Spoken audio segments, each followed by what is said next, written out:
Donation to the church. Amen, brother. There you go. Thank you. Get started here. We got a lot of great things happening here. So, if we could have roll call, please. Alderman Parker. Here. Alderman Shipp. Absent. Alderman Geenan. Absent. Alderman Clark. Here. Alderman Mayberry. Here. Alderman Spargettis. Present. Alderman Talanair. Here. Mayor Tomes. Here. You have a quorum. Thank you. All right. So then we have, did you want to talk about the Alderman Geenan? Alderman Geenan notified the city through City Clerk Judith Gilbert that he would not be physically present for the meeting due to a work commitment out of town and made a request to participate remotely per city ordinance. Can you use a motion to approve that? So moved. Second. All those in favor? Aye. Opposed? Thank you.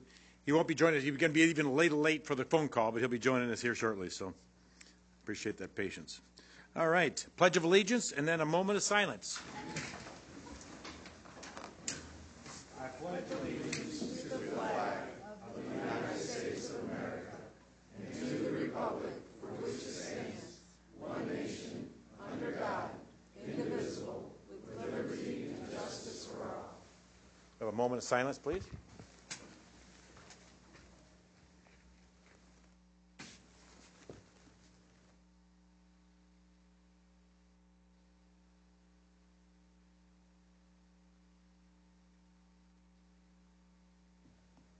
Thank you very much. And we have item number 5. Minutes of the November 12, 2018 and the November 26, 2018 meetings. Move to approve the minutes as printed. Second. Moved in second. Any discussion? All those in favor, say aye. Aye. Opposed? Motion carries. Item 6. Minutes of the executive session of November 12, 2018. Motion to approve the executive session minutes. Second. Second. Any discussion? All those in favor, say aye. Aye. Opposed? Motion carries. Item 7, Rock Island update. A couple items here. We have a citizen survey. The City of Rock Island has launched an innovative survey platform for residents to directly provide input into local government. Polko is a tool for the public to have their voice heard, where residents can answer questions and make comments in the regards to city matters. Residents need to register by visiting the city's website, which is www.rigov.org, and under popular links, click on Citizen Survey Platform. Answers and comments will remain anonymous. The service is free to all residents. Winter and Spring Activity Guide. The new Winter and Spring Activity Guide for the Park and Rec Department is now out. Check out the many activities available, including Dad and Daughter Date Night, Spring Egg Hunt, cooking classes, and many other events and activities. To see the complete listing of many opportunities available, go to www.rigov.org. Snow routes. I'm not sure if there's much snow coming here for the next couple of days, but just for information, as we enter into this season, please note that parking is not allowed on designated snow routes when 2 or more inches of snow has fallen until the snow has been removed. Snow routes are marked by street signage. Vehicles in violation of this ordinance will receive a $35 parking ticket. Vehicles that remain in the violated will be towed. In the event of snow, major emphasis is placed on primary streets and hills with secondary priority given to school areas. Residential streets are cleared when the priority and secondary streets are completed. And I think our city has done an outstanding job in the past of cleaning snow off the streets, so we thank them for that. And that's the end of that one. We have item number 8. Proclamation declaring December 10th, 2018 as James H. Kerr Senior Day. Anybody heard him? So, whereas on October 26, 2018, the Illinois Department of Veterans Affairs and the Illinois Bicentennial Office announced the Honor 200 recipient honoring the work of 200 veterans whose service did not stop when they took off their uniforms. And whereas these recipients continued to be heroes among us by going above and beyond the call of duty to take care of the people in their communities. And whereas it was revealed during their announcement that James H. Kerr Sr., a longtime resident of the city of Rock Island, was chosen as a recipient of this prestigious award for his service in the United States Air Force and his continued work in his community. Since and whereas, after receiving an honorable discharge from the Air Force, Mr. Kerr went on to work at the International Harvester Falmouth plant in Rock Island for 20 years, retiring in 1985 when the plant closed, and then went on to work at the East Moline Correctional Center for 20 years, retiring in 2005, and whereas he served as 1st Ward Alderman for the City of Rock Island and served as a precinct committeeman and has been a Rock Island Township trustee since 2001. And whereas he is very active with the Second Baptist Church and Martin Luther King Jr. Center, the Human Rights Commission in Rock Island, and is the NAACP Rock Island Chapter Veterans Representative. And whereas in his nomination letter, it stated that James Kerr Sr. is a caring, compassionate patriot who looks to provide a hand up to those in need. He has always made certain that the voices of those who are not empowered or are disfranchised have been represented, whether it be a political forum, at City Hall, or a judicial system. Whereas Mr. Kerr, along with the other recipients throughout the state of Illinois, was honored at the state's official birthday celebration, December 3rd, at the United Center in Chicago. Now, therefore, I, Mike Tomes, Mayor of the City of Rock Island, do hereby proclaim today, December 10th, 2018, as James H. Kerr Sr. Day, here in the City of Rock Island, and do urge all citizens to join us, recognizing him for all he's done and for his community. So, thank you very much.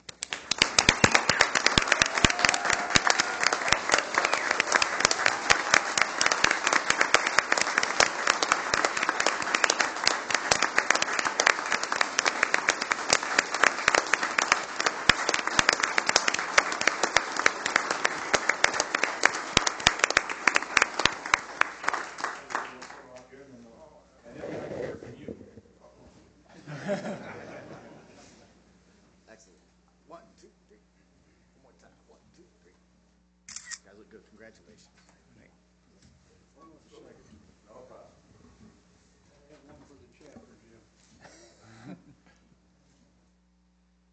Perfect. There you go. If you'd like to say something, I'd love to hear from you. You're gonna let a politician have the mic?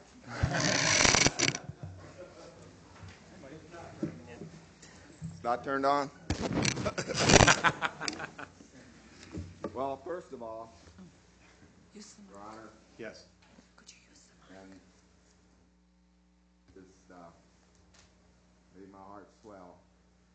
You know, it's one thing to get recognition from the state. When you get recognition from your hometown, it's like icing on the cake. Thank you so much. Thank you very much for your And work. and for the ones who's here on my behalf, did a little lobbying, you know. Yeah. But they were willing to come on their own, and you know, I've been on the battlefield for a long time. This is totally unexpected, but I'm at a strange part. I'm almost speechless. Thank you so much.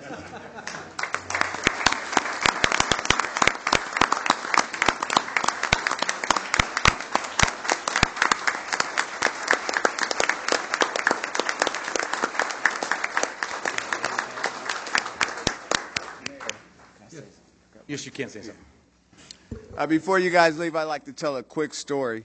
When I was first running for office, I was knocking on doors, and I knocked on this one door, and across the street, a lady was telling me that the grass was never cut. And I told her, well, the things that I can do is I can call the city, and then they'll send the notice, and then they'll come by and cut it. Well, she looked at me, and the way she looked at me, I knew I did not gain her vote with that answer. And the words that came out of her mouth were, boy, they sure do not make men like Jim Kerr anymore. and I tell you, that is a true story. And I learned from that, and just in this summer, or just before this summer, I was heading to work, and Jim Kerr it was around 6 in the morning, and he was on 11th Street pulling the weeds. He had asked me to have the city spray it, and the city went and sprayed it, but they didn't pull the weeds out of the middle of that 11th Street area. Medium, yeah. And he just was out there, I felt so bad going to work and seeing Jim out there by himself. But that is the man we honor tonight. He's been a wonderful mentor.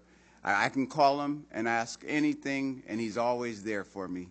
And so he's been a blessing to me and a blessing to the city of Rock Island. And thank you guys all for coming to recognize this wonderful man.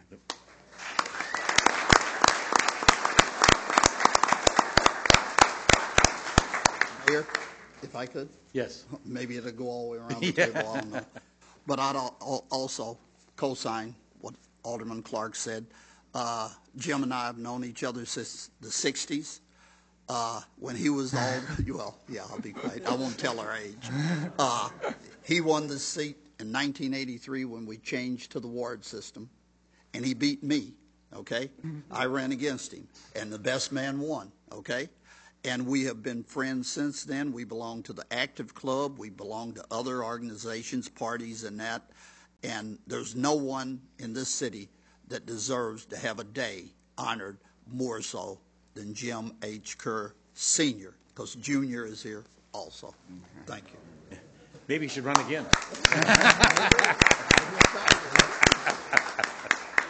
Very good. Thank you, everybody. Appreciate you coming down. We do have another one. Item number 9. Proclamation declaring January 11th, 2019 as Quad City Storm City of Rock Island Night. All right. An exciting thing happened in the Quad Cities here. So it's whereas professional hockey is an amenity that adds to the quality of life and economic strength of the Quad Cities. And whereas the Quad City Storm's local ownership is invested in providing top-notch, affordable family entertainment, and whereas professional hockey contributes to the Quad City Chamber of Commerce Q 2030 goal of creating a cool place to live and aids the attractive new residents to the area. Whereas professional hockey adds awareness of the Quad Cities as a tourism destination, and whereas the City of Rock Island is proud to support the Quad City Storm in its inaugural season. Now therefore be it resolved that I, Mike Tomes, Mayor of the City of Rock Island, do hereby proclaim January 11th, 2019 as Quad City Storm's City of Rock Island Night in the City of Rock Island, and encourage everyone to join us as we cheer on the Quad City Storm. So Rock Island is sponsoring the January 11th, so we encourage residents to go down and support the Storm on January 11th. We'd love to see them win. Gwen, if you'd like to say something, and we'll get a photo. Oh.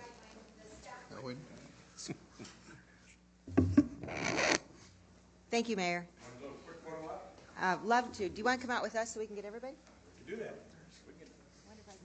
We can get everybody in here. No, we can get in here. See if you can be interested. Here, I got you. I can send it to whoever you want. All right. Our owner next to you, John. I'll come in. Staff. Now they're all going to be looking at you, so I'm just going to get real close to you. All right. Ready? All right. We're going to start at 1 Street Street. Mine are perfect. I don't know. I'm not used to this phone. Sorry, guys.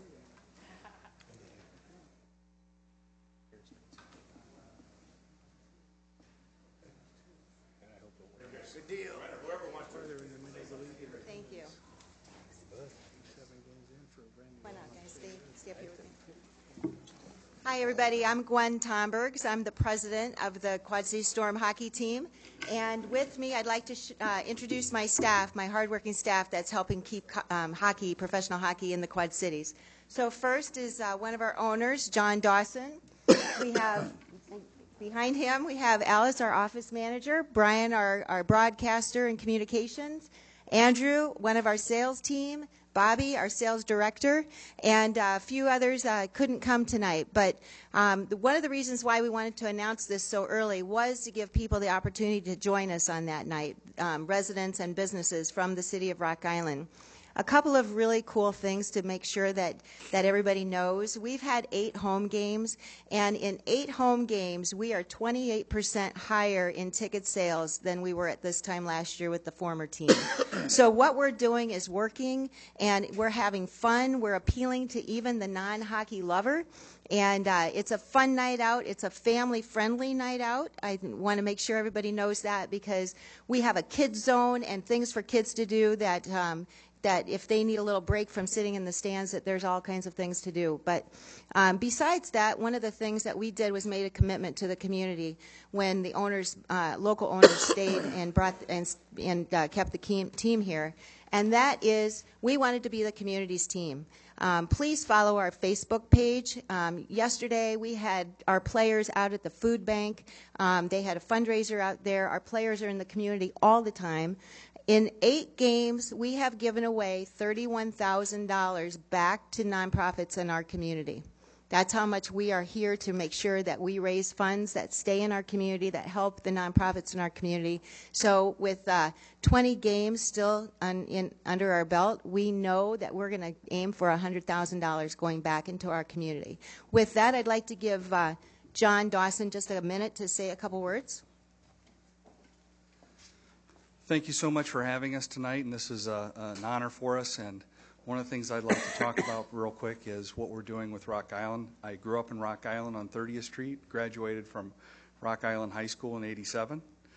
And some of the things that we're doing with Rock Island, the Holiday Inn is our host hotel. Our players work out and train at RIFAC, and we support the VFW Post 1303 Rock Island, which I'm a member. And this is the jersey right here that they wear for warm-ups throughout the entire season. And on April 5th, our second to last game, we will have a jersey auction where they'll wear this during the game. All the proceeds go to helping veterans through the Post. So thank you so much for helping us. You're welcome. Thank you very much.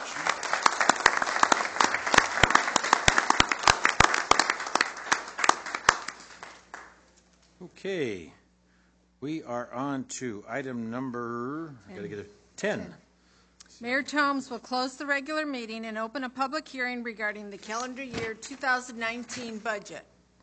All right. Meeting is closed and open to the public about the budget. Is there anybody who'd like to speak about the budget? We have a gentleman up Oh, here. I'm sorry. If you want to come up, please, and I'm sorry. Yeah. Hopefully the pen still depends on the table. If you don't mind, if you could sign, there's a sheet up there, should be to sign in. Yes, sir, I did. Right, this one right here. That'd be great. Thank you. You bet.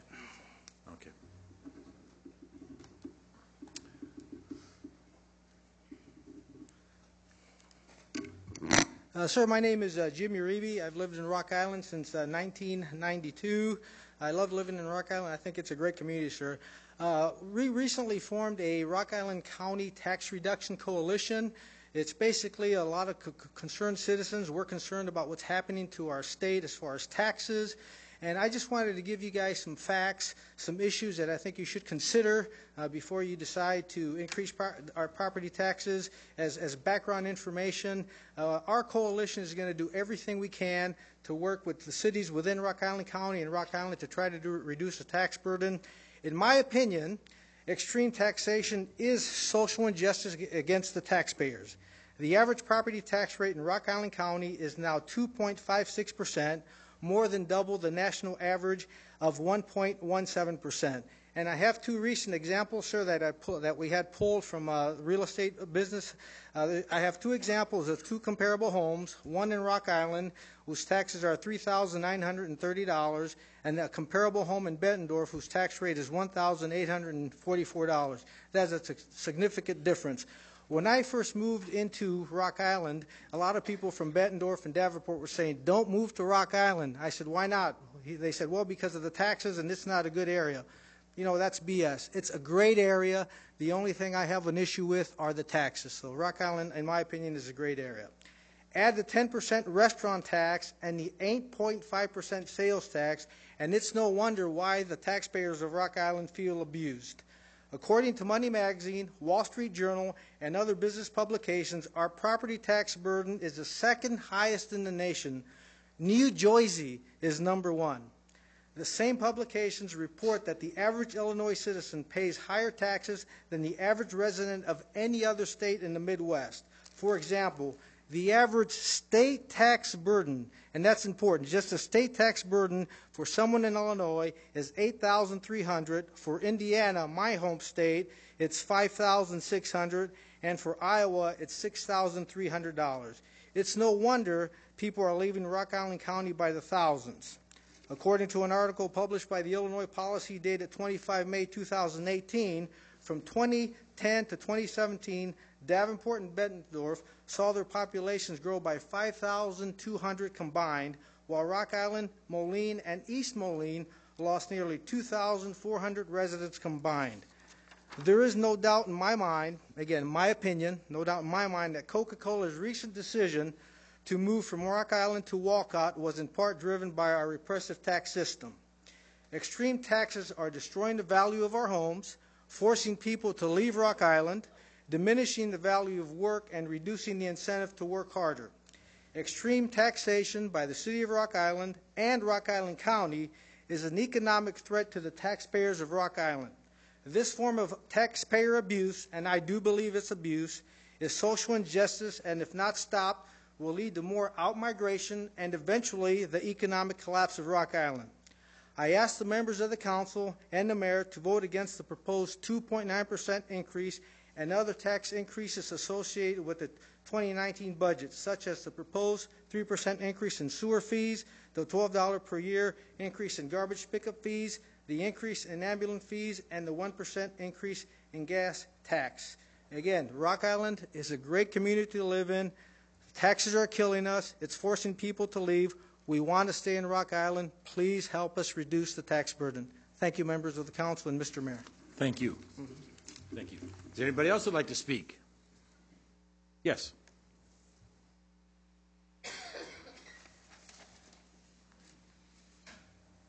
Hello, Mayor, Council. Don't forget to sign your. I signed. They sign it back, but we need the one in front if you don't mind. And there's a pen. If there's not a pen there, it's right there on the table in front of you. Oh, he ran off with the paper. Just etch it into the wood. No. Okay. All right.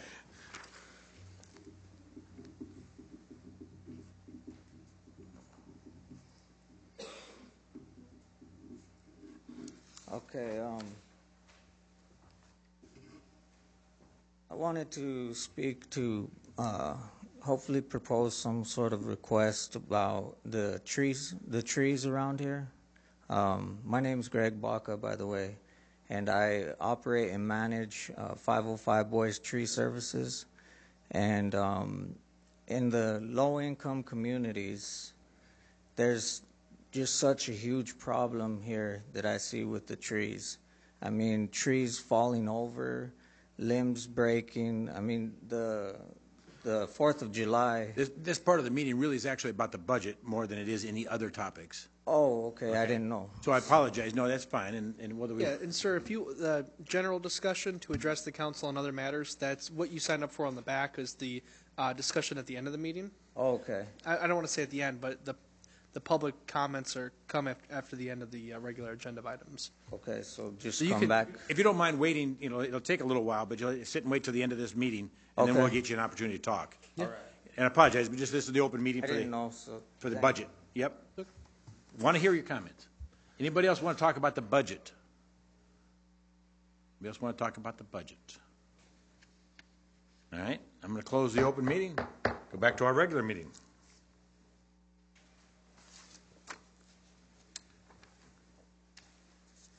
All right. Yep, 11. See, I'm working on this.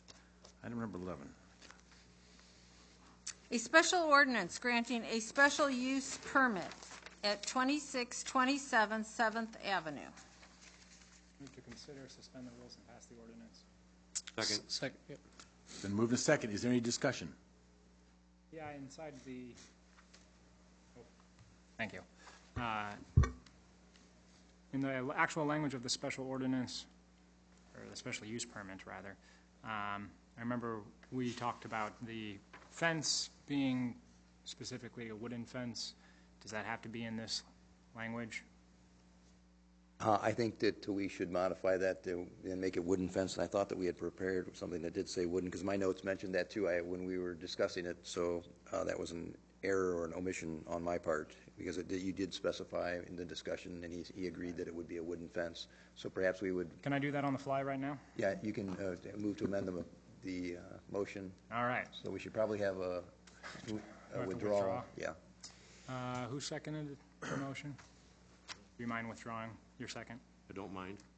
I withdraw my motion, and I would instead like to move to consider, suspend the rules, and pass an amended ordinance specifying in point 2 that it be a wooden fence. Is that sufficient? Yes. All right. Thank you. I'll second that. Okay, it's been moved and second. Is there now discussion on this? Hearing none, we need a roll call. Alderman Parker. Aye. Shipp. Aye. Geenan's absent. Clark. Aye. Mayberry. Aye. Spargettis. Yes. Talon-Air. Yes. 6 ayes, no nays. Motion carried. Item number 12. A special ordinance establishing a no parking zone on the south side of 21st Avenue from 12th Street to 75 feet east of the driveway entrance to the villas at Friendship Manor on 21st Avenue. Move to consider, suspend the rules, and pass the ordinance. Second. It's been moved and second. Is there any discussion? Roll call, please. Alderman Parker. Aye. Shipp. Aye. Clark. Aye. Mayberry. Aye. Spargettis. Yes. Talon-Air. Yes. 6 ayes, no nays. Motion carried. Item 13. An ordinance amending Chapter 8, Article 3, Division 2, Section 8-97 of the Code of Ordinances, limiting the number of video gaming establishments to 21. Move to consider, suspend the rules, and pass the ordinance. Second. Moved and second. Any discussion? I just want to say I think this is really smart public policy. I think it's important to understand that we have a responsibility to look at the city as a whole and to understand how much of any one thing is good, and then when does it cross the threshold to be detrimental.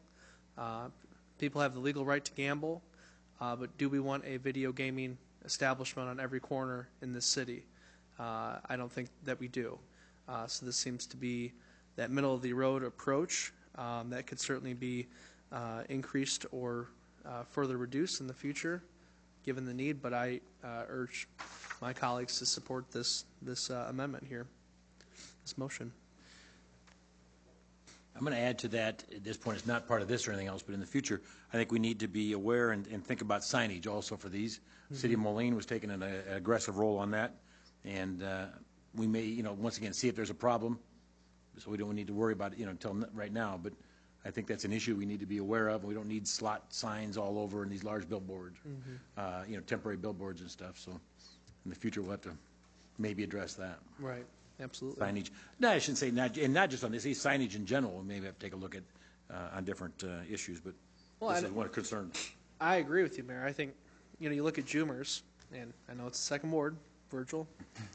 Just 30 seconds to talk about Jumers, but it's a classy looking establishment, right? I mean, and it offers the gambling, it offers the restaurant, it offers the hotel, entertainment. There's a lot going on there, and I think the people who open up these operations here, they have to have the 50% sales of beverage and food. So it's an incentive for them to kind of jazz it up, class it up a little bit, be unique, make it. So I think that's important. Yes, Mr. Mayor.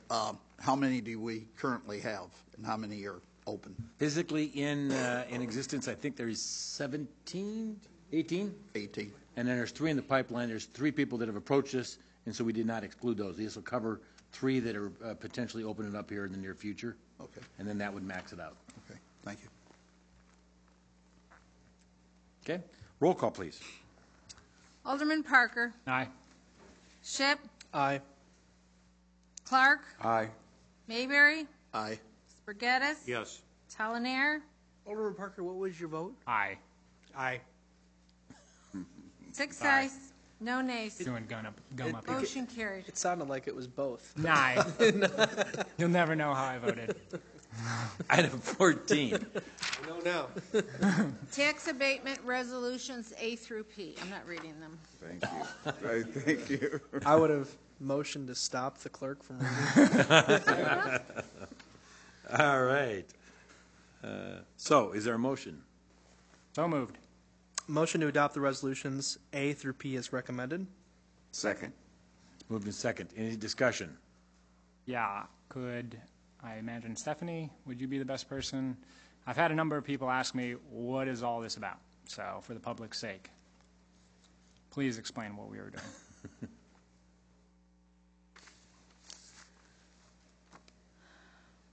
It's a lot of money.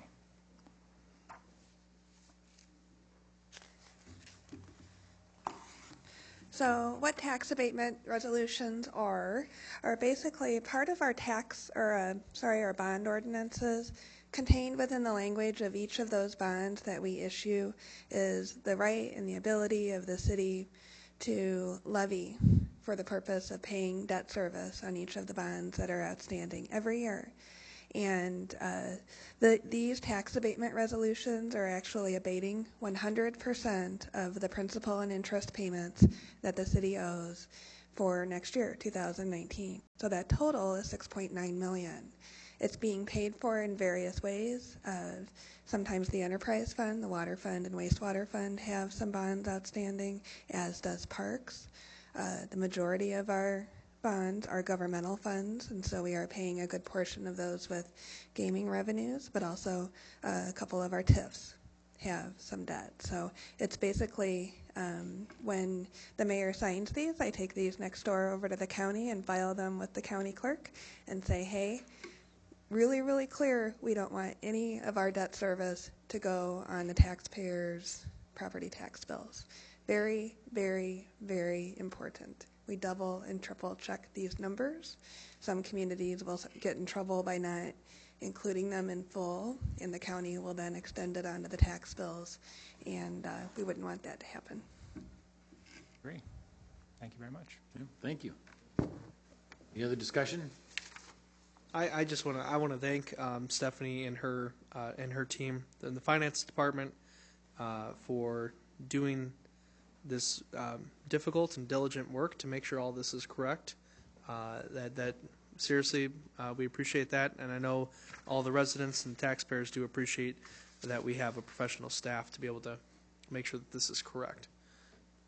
Thank you. I think we're ready for a roll call. Alderman Parker. Aye. Ship. Aye. Clark. Aye. Mayberry. Aye. Spargettis. Yes. Talonier. Yes. 6 ayes, no nays. Motion carried. Item 15. Claims, A through F. A, report from the Human Resources Department regarding payment in the amount of $8,267.89 to David Morrison of Rock Island, Illinois, for legal services rendered for the month of November 2018. B, report from the Human Resources Department regarding payment in the amount of $2,636.20 to Alton Hawkins for general liability claim. C, report from the Public Works Department regarding payment in the amount of $15,795 to A Plus Plumbing of Davenport, Iowa for a sanitary sewer repair at 545 26th Street. D, report from the Public Works Department regarding payment number 9 in the amount of $60,729.80 to Green Space Associates of Davenport, Iowa for the 2017-2018 sod replacement program for services provided from July 30th, 2018 through October 29th, 2018. E, report from the Public Works Department regarding payment number 1 in the amount of $4,906.21 to Peterson Parking Lot Striping of Carbon Cliff, Illinois, for the 2018 pavement marking program for services provided from October 1st, 2018 through November 8th, 2018.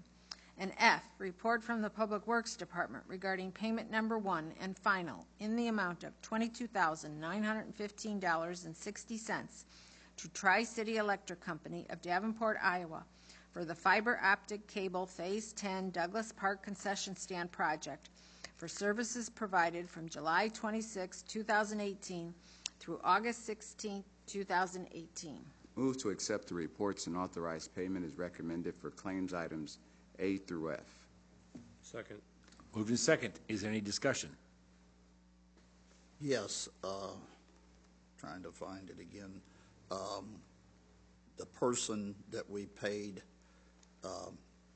could we have his name, or his name's there, but what city he is from? I believe it was the second one, I'm not finding it. You're talking about Alton Hawkins? Right. Yes. It's Rock Island, Illinois, isn't it? I'd have to go through my... Is it Randy? Rock Island? John's got it. John's got it. Rock Island. Okay, I apologize, Alderman. no problem. Okay. Wait, but... Any other discussion? Roll call, please. Alderman Parker. Aye. Shipp. Aye. Clark. Aye. Mayberry. Aye. Spargettis. Yes. Talon-Air. Yes. 6 ayes, no nays. Motion carried. Here now, G through I. And G through I, claims. Report from the Public Works Department regarding payment number 9 in the amount of $194,131 to Centennial Contractors of the Quad Cities Incorporated of Moline, Illinois, for the 2017-2018 sidewalk and pavement patching program for services provided from September 6, 2018 through November 13, 2018.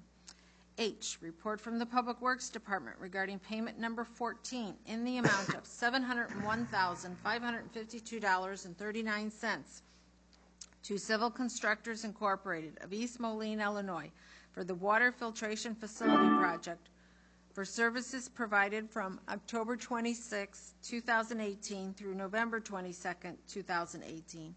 And I, report from the Public Works Department regarding payment number 12 in the amount of $25,000 to General Constructors Incorporated of Bettendorf, Iowa, for the Outfall 7 relocation project for services provided from September 1st, 2018 through November 30th, 2018.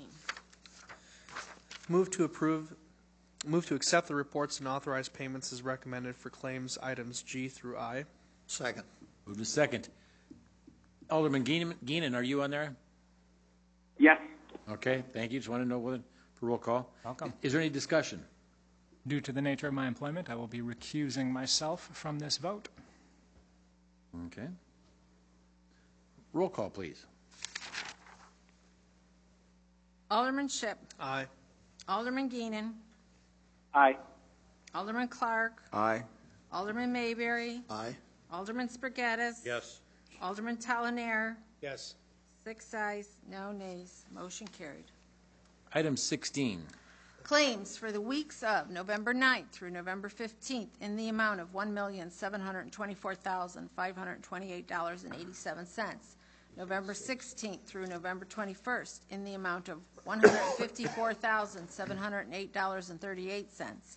November 23rd through November 29th in the amount of $454,550.26. And November 30th through December 6th in the amount of $1,782,254. And payroll for the weeks of November 5th through November 18th in the amount of $1,531,520.43.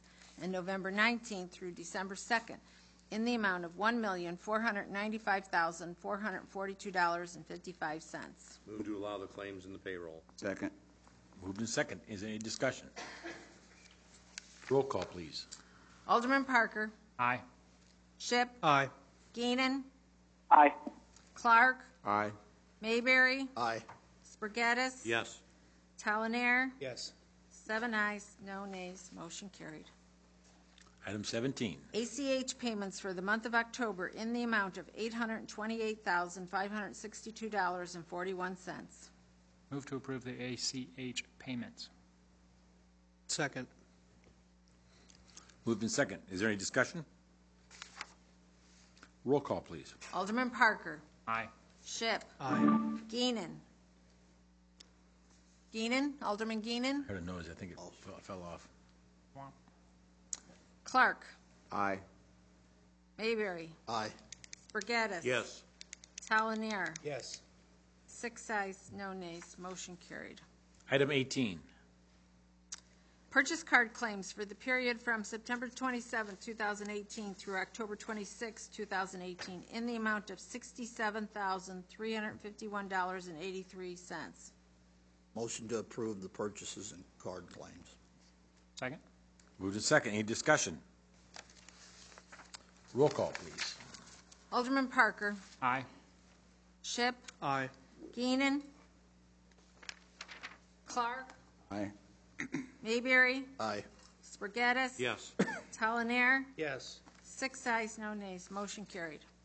Item 19. Report from the Public Works Department regarding a State of Illinois joint purchase bid for the purchase of 2,700 tons of rock salt at $50.48 per ton from Compass Minerals America Incorporated of Overland, Kansas, in the amount of $136,296. Move to approve participation in state bid as recommended and authorize the purchase. Second. Moved in second. Any discussion? Need that salt? No. Roll call, please. Alderman Parker. Aye. Ship. Aye. Geenan. Clark. Aye. Mayberry. Aye. Spargettis. Yes. Talanair. Yes. 6 ayes, no nays, motion carried. Item 20. Report from the Community and Economic Development Department regarding the purchase of the sculpture Firebirds from Michael Young of Chicago, Illinois, in the amount of $24,000, payable in 3 equal installments of $8,000 beginning in 2019 and ending in 2021. Motion to approve the purchase agreement as recommended and authorize the city manager to execute the purchase agreement subject to any minor modifications by the city attorney. Second. Moved in second. Any discussion? I have a question. Yes. Why are we paying this amount of money to somebody in Chicago for an art object when we have an art community here? Mr. Chandler? It's beautiful. Thank you. That's a great point. It's a good question, and hopefully this answer is pretty good. Every year, the Quad City Arts Group goes out and they solicit artists to submit to the public sculpture program, and it goes out to hundreds of artists. And then those that do submit submit the picture of the artwork, and we've had artists from Wisconsin, the Quad Cities, Chicago participate in this. And this one happened to be selected by the Parks Department to go in front of RIFAC, and was really well received. And they said, "Can we purchase it?" And were there other sculptures considered? Oh, we get a whole bunch of them, and then all the cities compete to get the sculptures. And this one was chosen by the Parks Department for that site, and we were lucky to get it. And they decided that this is the one. Well, it says the report says the funding for the purchase will come from the Parks Department. Yes, sir. What part of the budget does that come from? Does anybody know off the top of their head? He will. It'll be coming out of the RIFAC budget, which is an enterprise fund. There won't be tax dollars going to purchase this. It's out of our business at RIFAC. Thank you. Sure. In Chandler, it may be worth noting, too, that the city, through a variety of ways, supports artists here in this community. We can talk about the DeSoto building and the work that we do to support artists there to give them occupancy, residency, a place to do their work. I mean, the district itself is long been a place to have a venue for that. So I think it's important to note that it's not that this was in any way an exclusion or rejection of any Rock Island-based artist or sculptor, but rather the circumstances that have been described. Very nice. Thank you. Roll call, please. Alderman Parker. Aye. Shipp. Aye. Keenan. Clark. Aye. Mayberry. Aye. Spargattis. Yes. Talonier. Yes.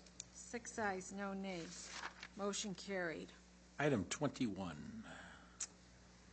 Report from the Public Works Department regarding bids for the Rock Island Raw Water Pumping Station re-roofing repairs project, recommending the bid be awarded to Sterling Commercial Roofing of Sterling, Illinois, in the amount of $174,900. Motion to award the bid including alternates 1 and 2 in the total amount of $211,400 and authorize the city manager to execute those contract documents. Second. Moved and second. Is there any discussion? Just a clarification, Alderman Talonier, that was to keep that with Sterling Commercial? Yes. Okay, I didn't hear the name of the company, so I just wanted to clarify. It was just adding extra work onto the original documents. That's great. I was asked to do that by administration. Any other discussion? Roll call, please. Alderman Parker. Aye. Shipp. Aye. Keenan. Clark. Aye. Mayberry. Aye. Spargattis. Yes. Talonier. Yes. 6 ayes, no nays. Motion carried. Item 22. Report from the Community and Economic Development Department regarding a request for qualifications for an analysis of the city-owned parking garage, recommending the project be awarded to Desmond Design Management of Chicago, Illinois, in the amount of $18,300. Move to approve the agreement as recommended and authorize the city manager to execute the agreement subject to minor modifications by the city attorney. Second. Second. Is any discussion? Probably for Chandler or Randy. So I know that in the memo it says that there was an RFQ that was put out to solicit quotes for this work. I know typically we usually see the other companies that were listed, and perhaps I just overlooked it, but I don't think that was here in the memo. Was the consideration of any local design management firms, was it cost that was the issue there, or was it just a lack of expertise for this specific project? There was a local company, IMEG did submit. Desmond, their resume of 3,500 parking garages really outweighed anything that we needed. They specialized in parking garages, that's all they do. So cost really wasn't a factor. It was more the qualifications and do they have the resume really to give us the services that we think we need for that project. And you don't think IMEG has the... When you have an engineering firm that really specializes in a lot of things, or they do a lot of things, it makes it a little bit more difficult to get the quality that we need. And this group does nothing but parking garages. Yeah, and I think, Chandler, I'm not trying to put you on the spot here. I have long been an advocate for responsible public bidding, and I think in the future we need to make sure that we're seeing the other people who've bid on these works to know where they're at from a cost perspective, because I agree with you on the logic that the contractor or the firm with the most expertise, with the best trained workers should always get the work, but that's not how it always goes down in terms of the public bidding process. So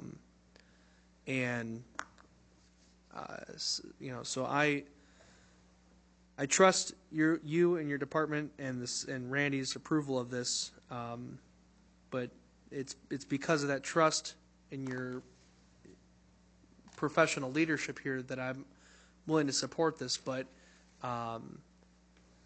something about this doesn't feel quite right to me in terms of how this is presented.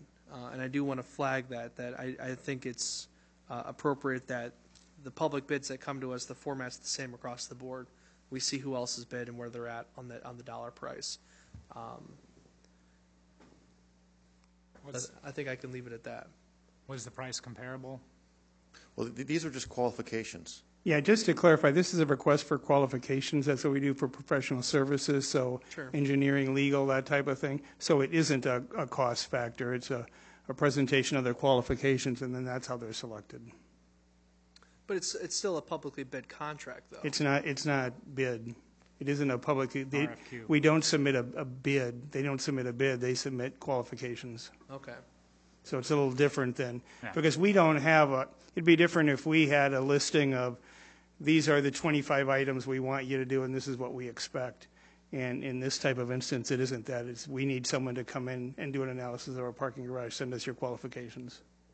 Well, right, but it's still hard for us that we look these men in the eye every day, that we drive by their buildings and eat lunch with them, that work at IMEG, that have invested millions recently in the west side of Rock Island, and then we don't get an explanation of why we're not going to give them $18,300. It's a little bitey. Yeah. To add to that, I was with Pat Eichenberg from IMEG today, and what you're saying is correct. And that does set in the second ward. And these people bring a lot to the city of Rock Island. So just to be clear, the amount of money that was listed, $18,300, was their fee, but that was not taken into consideration in awarding who did the job. It was qualifications. It was purely qualifications, and once we reviewed the qualifications, city manager, city engineer, public works director, myself said, this is the group that has the best qualifications. Okay, now let's see what kind of price we get from this organization. And the list of work and the scope of work was exactly what we wanted, and it was, I thought, a very reasonable price going forward compared to what we had actually put in the budget. So I was very happy with that. Thank you. Okay, we ready for a vote? Oh, I'm sorry. I never like second guessing you guys when it comes to stuff like this, because I know you know more than I do. But I have to agree with Alderman Mayberry that this one, and Aldermanship, that this one just feels a little bit not right. I'd like to make a motion to table this so we can get all the documents from staff, and we can talk about it in a couple weeks. Well, so there is no, they did not submit a cost. All they submitted was qualifications. That's it. It's purely based on qualifications. Then once they're selected, then we get together with them and come up with a cost. Did IMEG submit anything? Well, the list of qualifications, I reviewed it. Right. Shannon reviewed it. City engineer reviewed it. Public works director reviewed it. And so it was like night and day, the qualifications. Is that okay? I mean, we give a lot of work to IMEG, but they're not an expert in everything. Okay. They do fantastic work. Why was I'd love to do business with them. Why was this pursued as an RFQ and not an RFP? All professional services are pursued as an RFQ. Okay. So it's not give us a bid on how much it's going to cost to patch the concrete in the parking garage. Exactly. It's give us your qualifications Exactly. for So analyzing a parking garage, its structural integrity, et cetera. it's like the order in professional services when we did the police station, someone to manage that project, or our entire long-term control program, the water treatment plant, the project manager, that's all professional qualifications. When you actually bid the project, then you're talking bidding and RFPs, but it's always a request for qualifications for professional services. Always has been. Okay. Roll call, please. I thought I made a motion. Oh, I'm sorry. I thought we. Oh, I'm sorry. I'd like a second. Well, Okay. and when you say table, do you want to make a motion, just asking as a question, would you be willing to modify to make a motion to set to a date certain for reconsideration? Absolutely. In the next council meeting. I mean, What are we there were next week? There were 4 councilmen that brought up Sure. that they wanted more information, and I think it would be prudent for us to be able to read that document. It rarely does that ever happen. But what documentation are we asking staff to provide to us? We've asked for I guess we could get a list of IMEG's qualifications and a list of Well, typically we Desmond's. don't get that, but we certainly on this one, we should be able to look at that. Again, the original response to the RFQ did not include the price. We don't even know what IMEG's price would be. We didn't pursue it because we looked at the two firms' qualifications and we said, okay, just looking at the qualifications, this firm seems to be more capable. But where did the $18,300 come from? After we made the decision that Desmond was the more qualified company, then we approached Desmond and said, okay, you appear to have better qualifications than the other firm. What is the price for doing this? Yeah, we haven't even approached IMEG, and I don't know how it Know works. that for a fact that we haven't approached IMEG for a price? Yes. And so I don't even know if that changes whether it is, the procedure, the legal procedure of an RFQ, if then we go and ask IMEG for the price, because then it's no longer based on qualification. Right. Then we're basing it on price, which is not what we're doing here. Right, I would agree Fair with that. point. I think that if you're talking about reviewing something, it would have to be the information in the RFQ that was responsive to the RFQ, because that's where we're at. I would think that Alderman Parker is correct I mean, in that we could regard. reject all proposals if we want, and then, but I mean, what are we going to do? Ask staff to. You know what they're going to tell you? You're going to tell you need to tear it down, build a new one. I mean, that's what they do. It seems Well, like they did with the the police options station. before us is They to did it with the approve wet weather replenishment this based on the treatment responses plant. that we got regarding qualifications, to reject all bids, but then what do? Tell staff to rebid it based on qualification again? It's not based on the price. We want to know who knows more about parking garages. At this point, And in fairness, that's what we asked them to do in earlier discussions, is to get us the best person for the job. So That's right. That's what they've done. That's what they've done. Yeah. People do nothing but that, and it's just strictly for them to give us advice on what we should be doing maintenance-wise on this property. And so then if whatever that is, we would take out for bid for pricing, Right. or have staff do it, Fair. Public Works do it, one of the, And so, and it's substantially under what we budgeted, this dollar amount. Well, So let me ask this then, because I think this is a fair question. It's come to us for our approval, so it's our prerogative to ask the questions. What is it about IMEG that leads them to not have? I know that this group does a lot of these, but if we have an equivalently, talented international engineering group here locally that has the capacity to do this work. Maybe they haven't done 3,000 garages. I guess what's the thinking that goes into, well, they're not the right fit for this work here. Well, so no one said they're not the right fit. What we're saying is they're not the most qualified. And so I would go back to the number of parking garages they've looked at. If you have a firm that specializes it and has done hundreds or thousands of parking garages, Right. It's staff's feeling that they're more qualified to do this work. It doesn't mean that IMEG or another engineering firm is incapable of doing the work. It's just who's the most qualified. I'll even question, I guess, this far, if we were to see even IMEG's proposals of what their qualifications are and this firm's and everything else, I'm not sure we're qualified. Agree with that. Sitting here at this table we to have a make that city judgment. engineer that certainly should be. And so I can understand lower pricing else, but we're not as qualified as the city engineer is to make those determinations, or even the public works director, interim public works director, type deal. And so I'm not sure that are we able to make that judgment of who's better qualified or not. Could I make a request for staff to do minimal research on local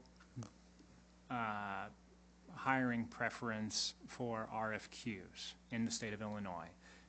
Does any local government have a local ordinance, a ordinance that gives out an outline on selecting a local firm if it's an RFQ? We'll take a look. Yeah, just see if that exists, because that's basically what we're getting at here. Is there a way to define? Yeah, and I understand that there were a lot of folks that looked at this, and I just, maybe it would be helpful for the city engineer to send us an email or to clarify, if all else is equal in terms of capacity to perform the work, but one is deemed more qualified but is out of the city. To me, I think there's this point here where we got to consider, we should and we do have a preference for working locally. Not every city has an IMEG in its municipal boundaries, and I'm not, this isn't the hill I'm going to die on this issue, but something about this one in particular. I know we've had bids in the past for public or for professional services, which again the RFQ seems to be in my mind a way to subvert the public bidding process. I don't quite agree with that. But I know we've seen pricing for other professional services in the past. That has happened at this council.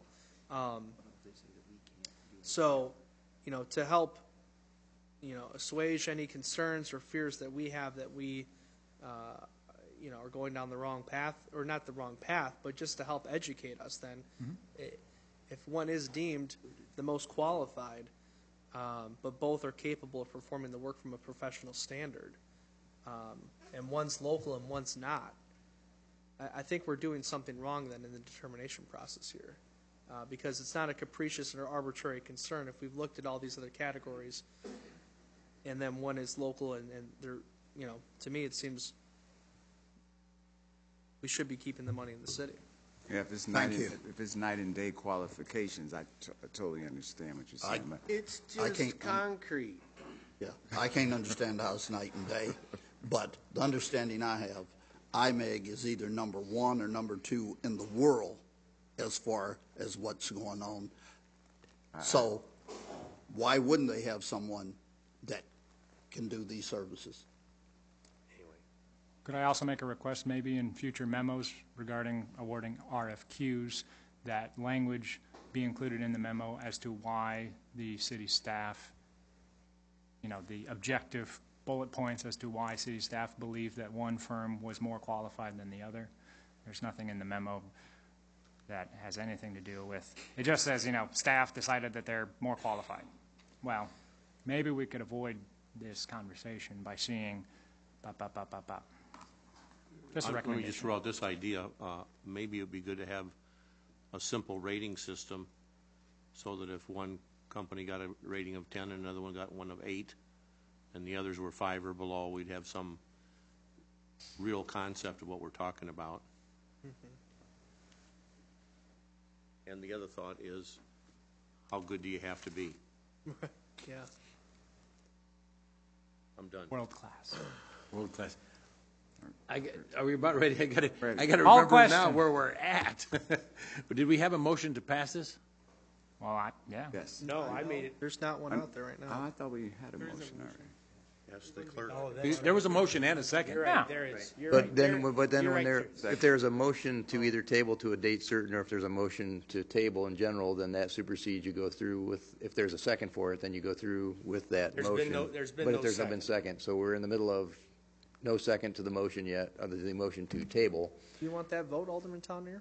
I'd like to make a motion for a date certain, next council meeting, and then have them send us the information. We can ferret it out. I'll second We're elected officials. We get paid to make these choices, and enough of us have felt that. Okay. We have a motion to table it until the December 17th council meeting, being next week. And we have a second by Josh. We need a roll call for that, right? Yeah. Yeah. Yeah. So we need a roll call, please. We're voting on tabling it. Yes. To a date certain. To a date certain. Alderman Parker. No. Chip. Aye. Clark. Nay. Mayberry. Aye. Spargattis. Yes. Tollenair. Yes. 4 ayes, 2 nays. Motion carried. But I might have to vote. Gonna put you on hot seat there, Mayor. Thank you. I was ready. By next week, is that possible for you to have this information to us? I'll be happy to make copies of the IMEG and the Desmond proposals, stating their qualifications for you to review. Thank you. Thanks, John. I would also like, though, just a paragraph or some statement from our city engineer on this as well, as far as the opinion on this. Okay, item number 23. Report from the Public Works Department regarding proposals for the wastewater treatment plant aeration diffuser replacement cleaning project, recommending the selection of Aeration Works of Columbia, Missouri in the amount of $145,000. Move to approve the selection of Aeration Works as recommended, award the contract, and authorize the city manager to execute the contract documents. Second.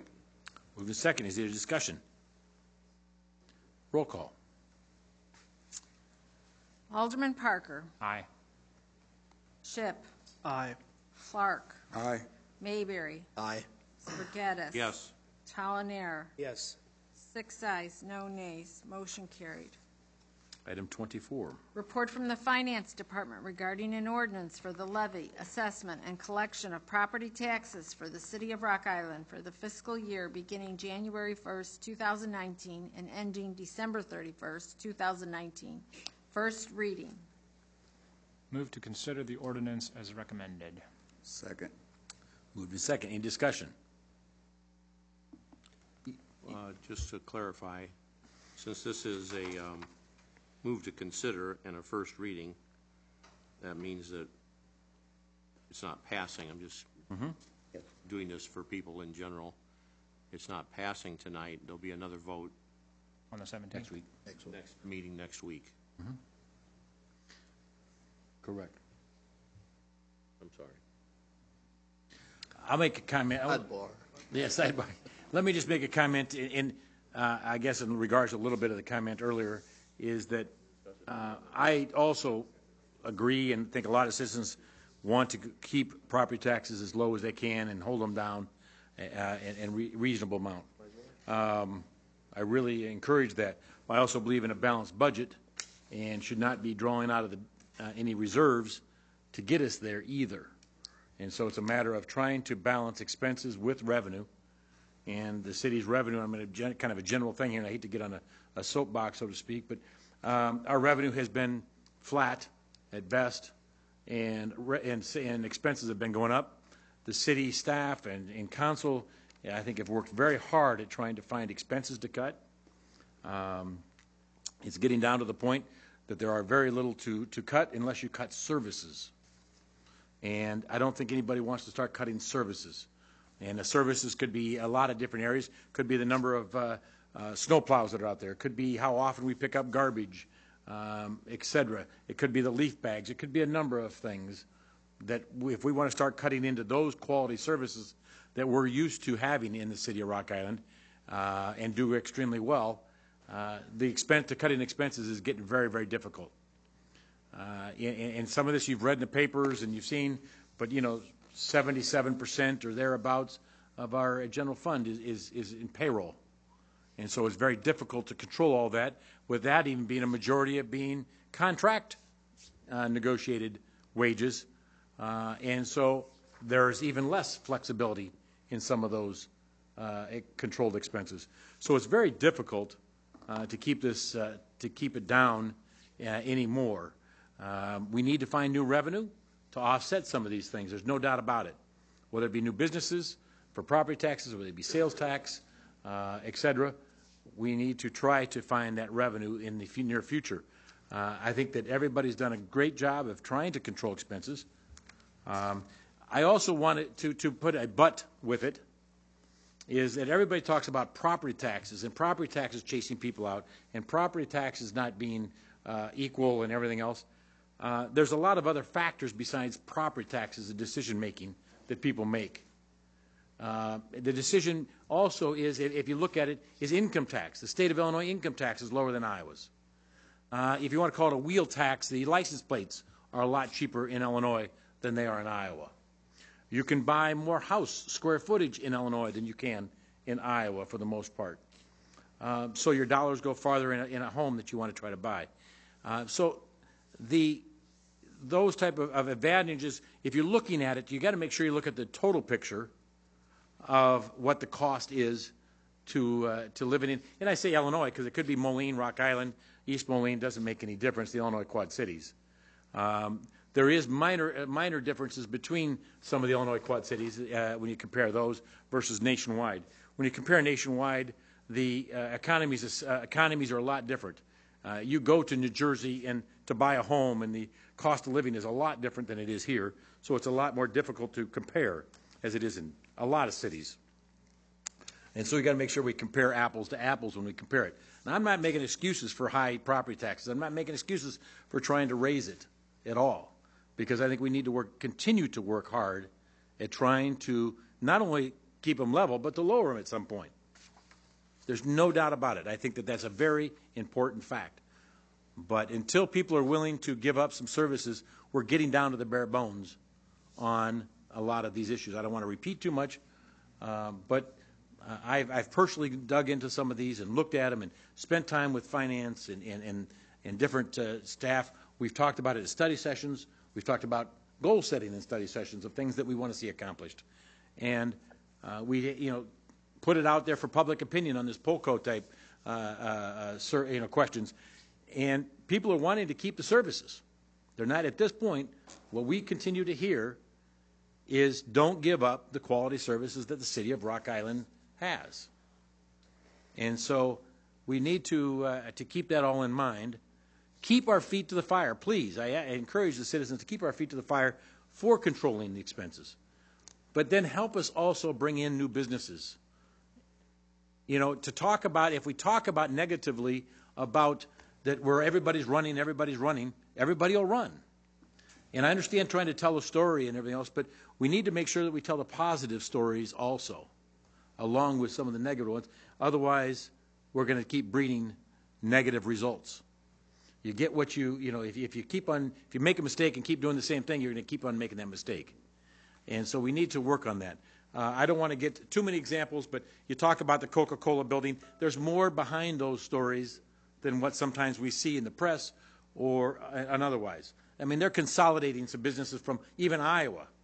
They're closing some of their plants in Iowa and consolidate them into one. It's not just the Illinois one. I'm hoping that in the next, here soon, we can announce some more businesses coming to town that weren't here before, even that specific building, that even will bring more jobs than what that one had. So there's positive things are happening, and we need to make sure that we tell both sides of it. There are people moving from Iowa to Illinois. I had breakfast with one yesterday, a John Deere employee that moved from Bettendorf to Rock Island. A chiropractor that moved from Davenport to Rock Island that I spoke with. You moved, not too long ago, but a little while from the Iowa side to the Illinois. So we talk about the people leaving, but we're not talking about the people coming. And we need to make sure that we're fair about those type of stories that we tell. It's still important to work on controlling expenses and keeping property taxes down. I'm going to repeat that part. It's important. And Mr. Swanson's in the room, the county board member and everyone else. I'm sure the county, or most of the county board, I hate to speak for all, but I know most of the county board feels the same way. And just I want to make sure that we all understand one last point, and then get off my soapbox and let other people speak. I don't do it too often. But the other is we got to remember, and it still is an increase, but the 2.9% that we're increasing really narrows down to a 2.45%, because part of that's the levy or the evaluation that the county has said that the property values have gone up, and so it comes down a little bit. Second of all, we got to remember that it's not part of the total tax bill, because that's what a lot of us look at those tax bills because they're confusing as all get out. Is we look at that total tax bill and say, holy smokes, I'm paying $5,000, $4,000, $8,000 a year, $10,000 a year, and it's not going up 2.9% of the total bill. It's just the city's portion of it going up. It's just 11.9% of the county's portion going up. So we make sure we factor in. The schools are at this point 53-ish percent of the total tax bill in the city of Rock Island. Each city is a little different. Ours, the city of Rock Island's at 24, maybe approaching 25, but 24% of your total tax bill. And so we need to keep those in proportion. I don't know the counties I'd quote it, but I don't know it. But It's 11% of that, so we got to make sure their 11.9% is of the 11% of the tax bill. And I don't know of anybody that I've heard that really encourages or likes increasing them. I really don't. Unfortunately, it's not a public, so I can't have input or feedback. Unfortunately, it's my time for the platform, along with everybody else up here. So I guess I just want to bring that up, is that people have worked very, very hard at trying to, I just, when I sat on the outside looking in, I had some of the same concerns you did. Now on the inside, and I hate to say there's a sides, but looking internally at more in depth and talking to staff and everything else, I do get a perspective of there is sincere work, hard work at trying to control expenses. Is there still some areas? Absolutely. There always is some. But unfortunately, we're getting down to, and I hate to cliche it as nickels and dimes, but we're getting down to that point. It's not millions of dollars that we can cut. It's hundreds of thousands maybe here and there. And the expenses went up $1.3 million without us doing anything. Just the wages alone went up $1.3 million. And so it's hard, and we had no new revenue to cover for that. And so how do you cut $1.3 million out of a budget just to cover those expenses? It's very, very difficult to do. And so I'm not criticizing anybody for speaking up. Appreciate it, and please help us, and we'll work together. I'm sorry, I just wanted to make sure I get that out there.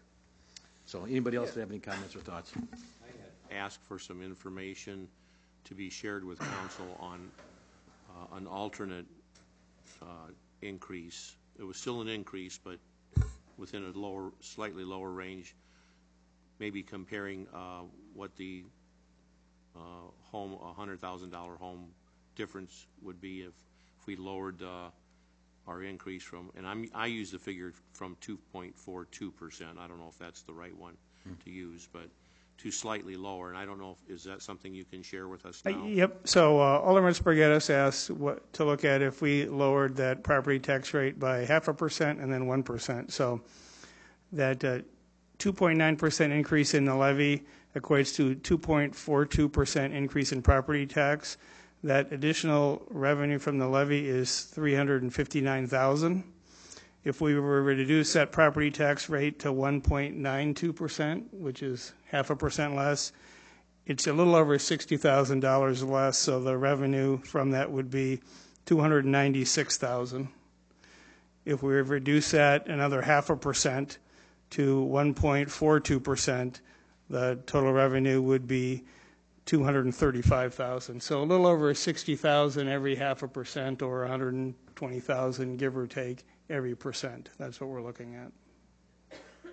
And do you have, usually there'll be something that says for a $100,000 house. For a $100,000 home, the 2.42% property tax rate is an increase of $1.44 a month. If we use 1.92%, it would be $1.14 a month. And if we use 1.42%, it would be 84 cents a month. And those are $17, $13.65, and just over $10 respectively for an annual increase. And could you email that to us? Yes. I appreciate it. I guess my thought was just to examine what a small decrease would mean to us and what it would mean to the homeowners who pay property taxes. Mm-hmm.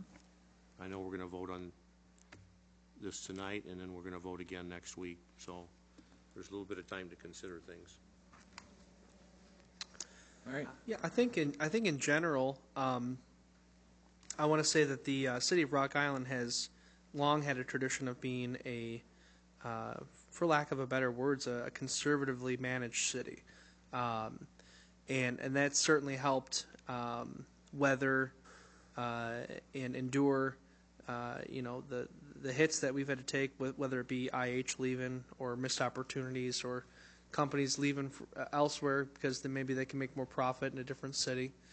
But the way I look at it, though, is that the value of what you're paying on your property tax bill for the city's portion.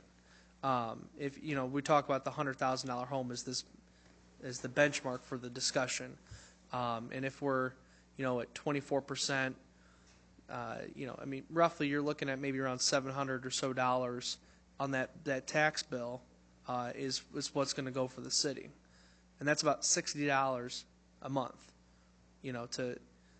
for your share for this city.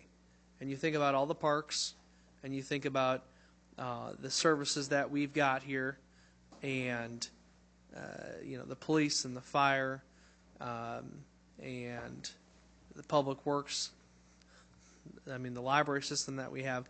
I mean, just the full suite of amenities that are available in this city, and just the culture and the beauty and the geographic location of it.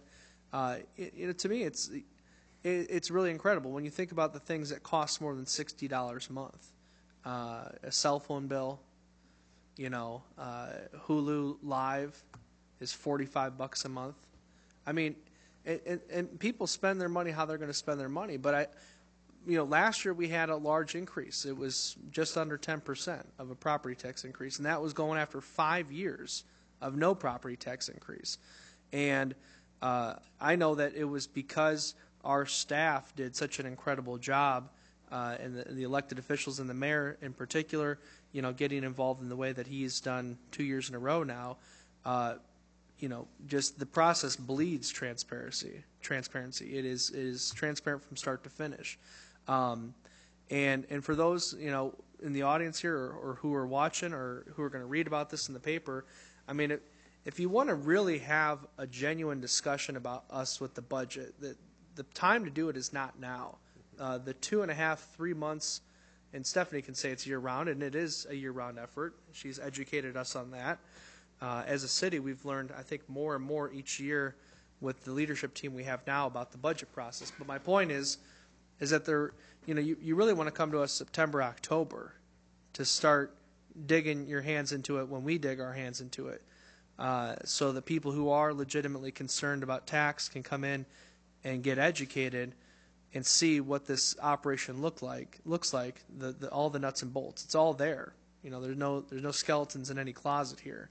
So I'm proud of what we're doing. Really, I think the challenge for us, and this is me sharing my own opinion, I think the challenge for us in Illinois, that when we do look at the property tax bill, the largest portion of that is going towards our public education.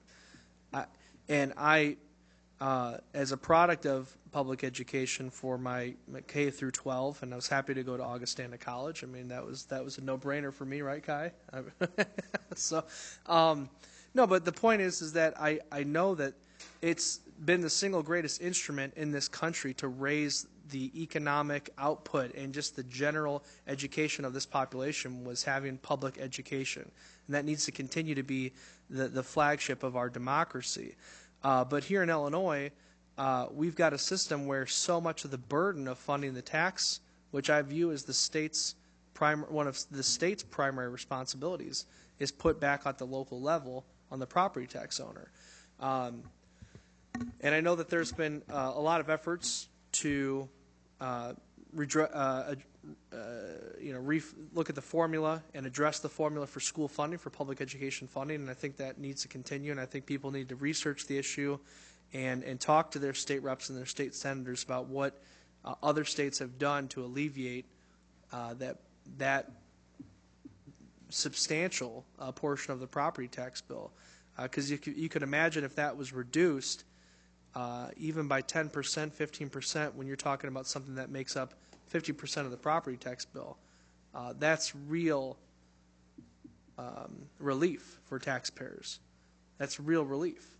And when we don't have to talk about, Iowa. I'm sick of hearing about Iowa. I mean, really, it's just like, it's not even a thing anymore. People love living in the city who live here. People love Moline. People who live in Milan love Milan. Go talk to someone in Milan right now and say, hey, would you want to go live in Bettendorf? They're going to be like, no. And the people in Bettendorf are happy where they're at. And the people in Davenport are happy where they're at. I mean, people just do. They move. It's not a thing anymore. I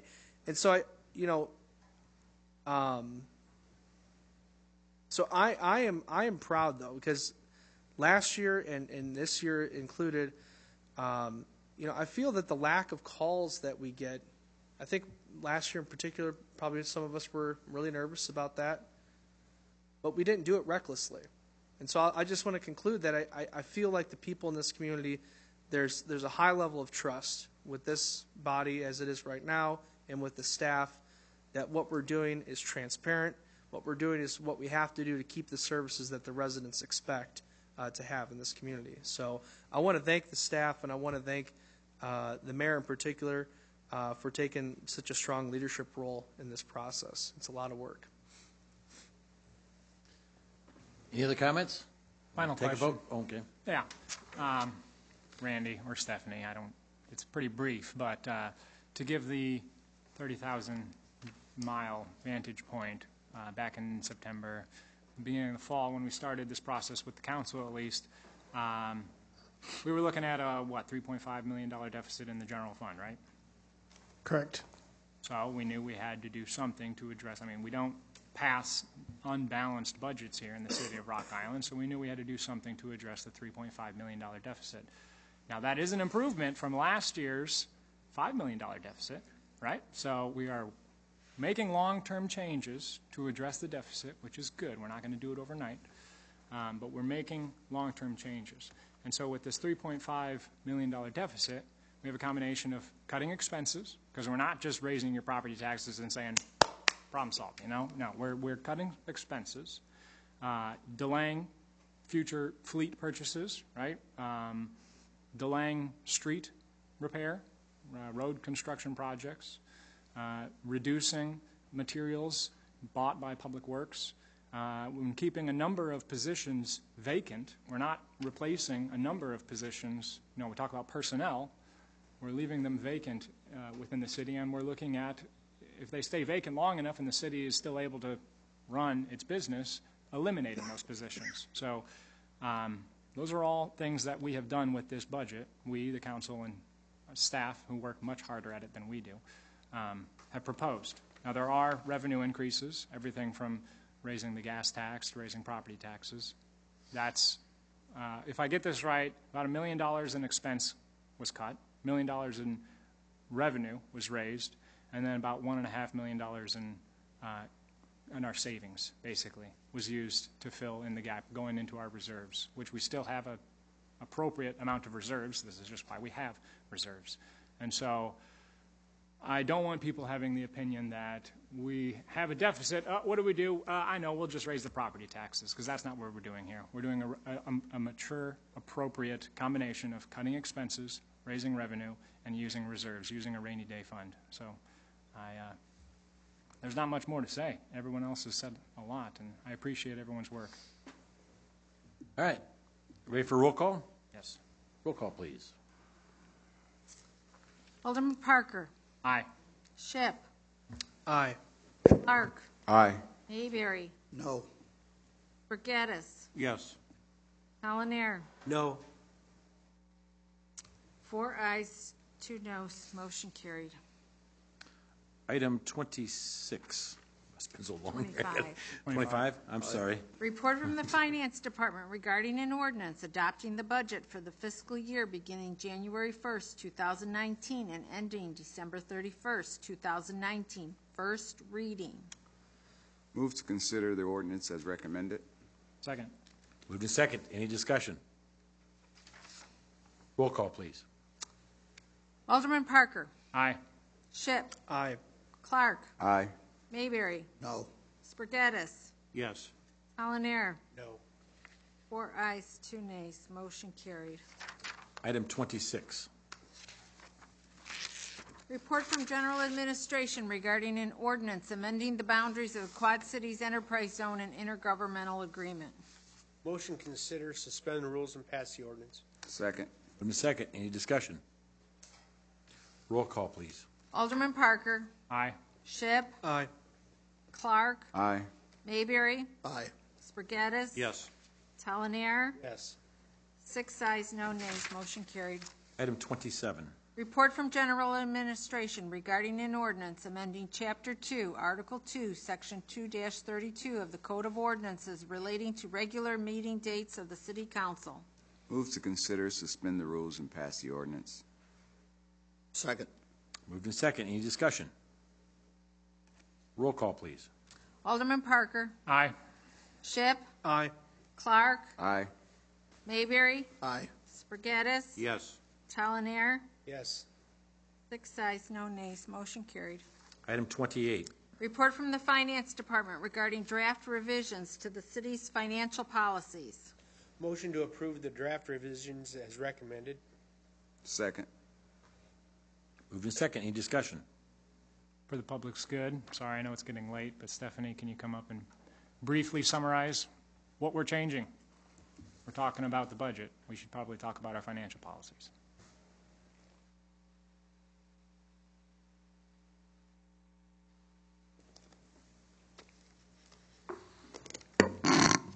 Well, first of all, I'd like to say that you can expect to see this ordinance item annually.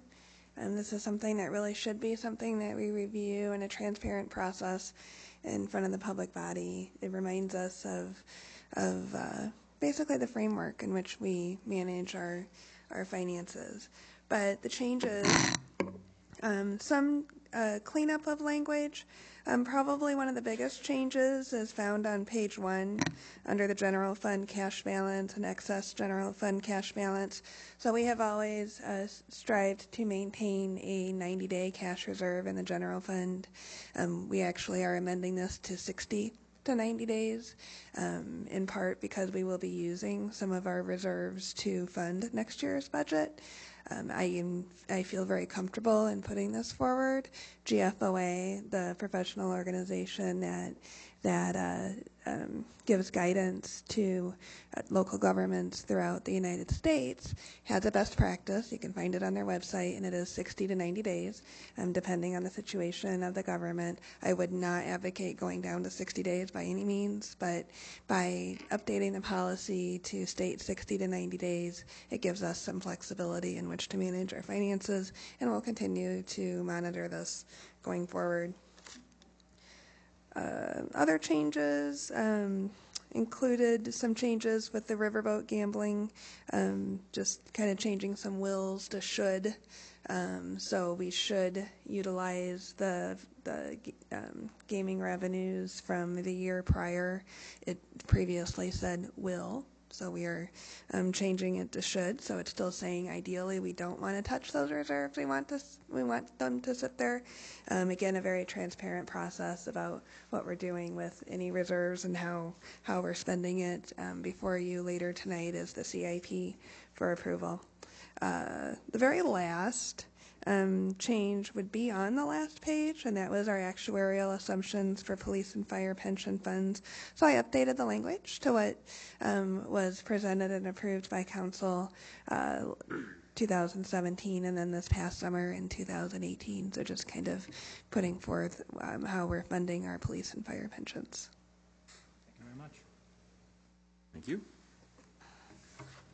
Do we have roll call, please? Alderman Parker. Aye. Shipp. Aye. Geenan. Oh, I'm sorry. Clark. Aye.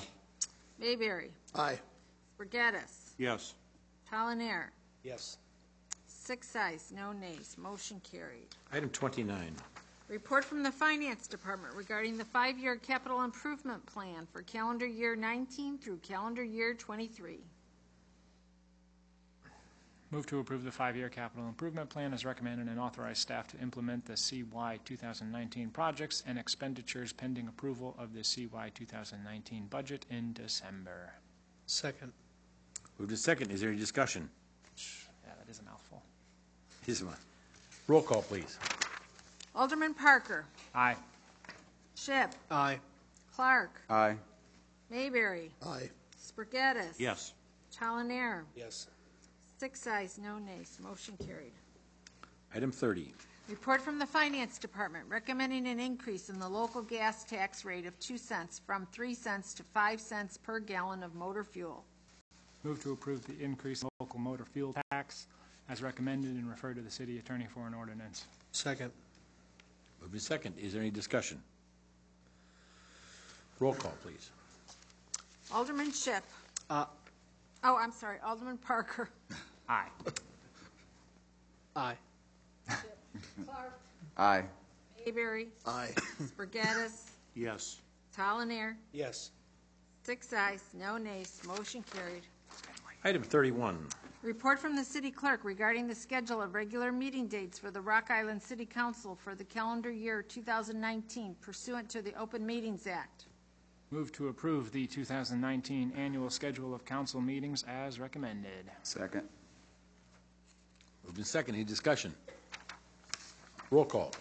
Alderman Parker. Aye. Schipp. Aye. Clark. Aye. Mayberry. Aye. Spargattis. Yes. Collinier. Yes.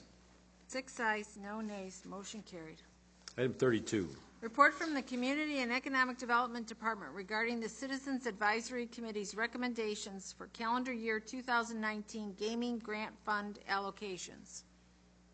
Motion to approve the allocations as recommended and authorize the city manager to execute the grant agreement subject to any minor modifications by the city attorney. Second. Moved in second. Any discussion? Couple questions. So our CAC met to go over these, correct? Yes. I've lost track. How many people are on our CAC currently? Currently, or I should say, there's currently how many are on it and how many are active is a little Well, different. Okay, how many? Why don't we get someone up here who can Okay. answer that? Thank you. Sorry. Here's a couple of them will come up and can talk all about it. Mayor, council, right now there's 5 of us that are active on the council, on our committee. We met 4 nights. We interviewed 19 applications.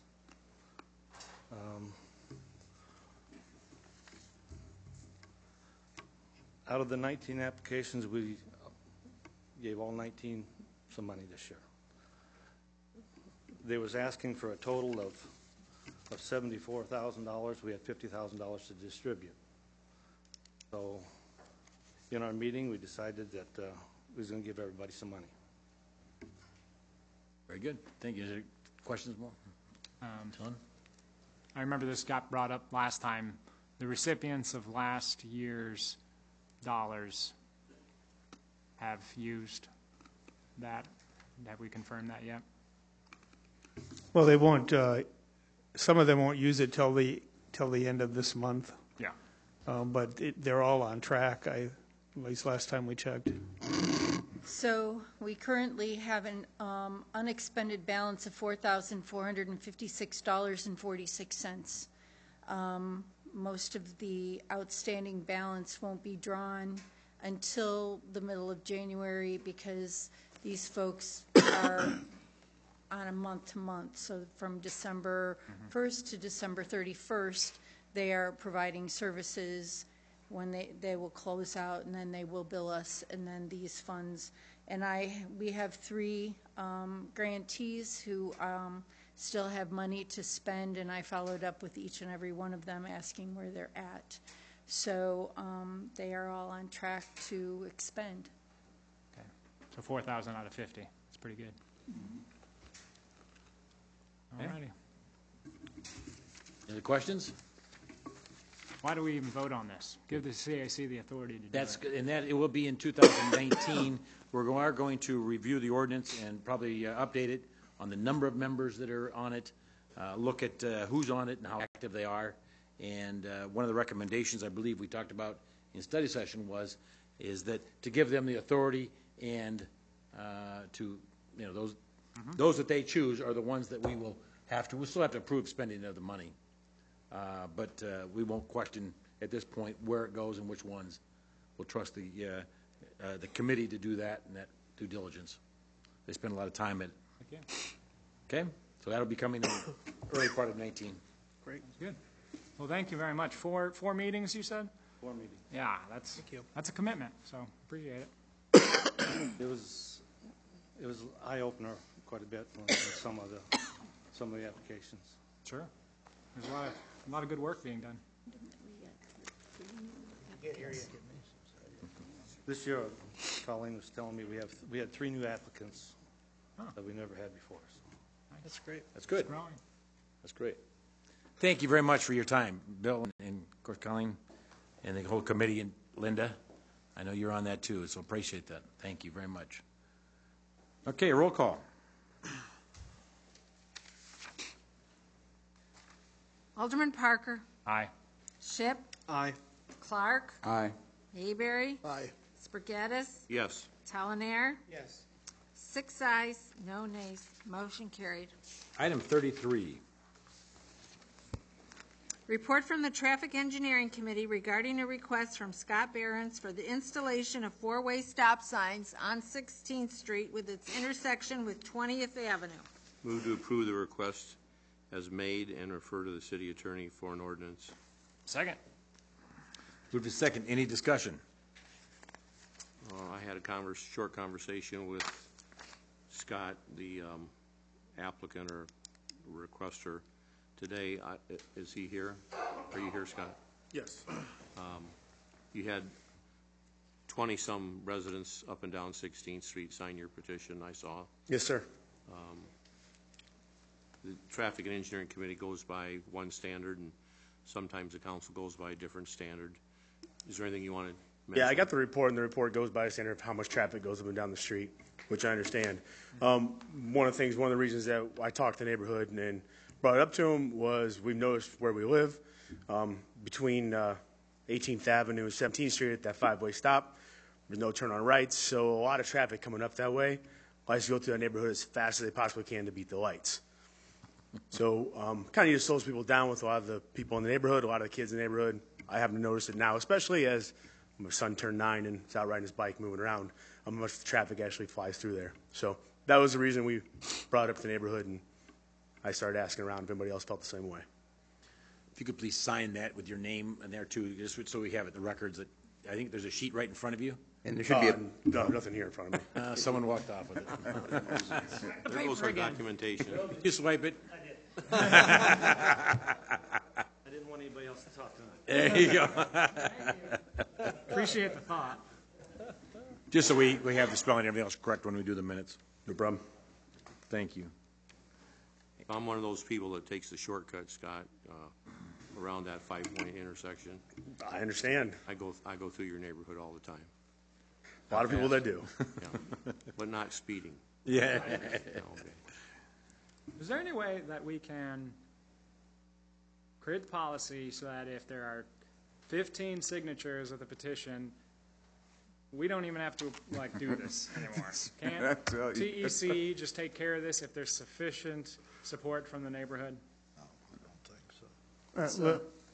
So TEC looks at it, as you know, from an engineering standpoint, and they don't always agree with the neighborhood. So a stop sign in an area that isn't technically warranted by traffic is a political decision, and this body should make that decision, in my opinion, but it's really up to 7 of you.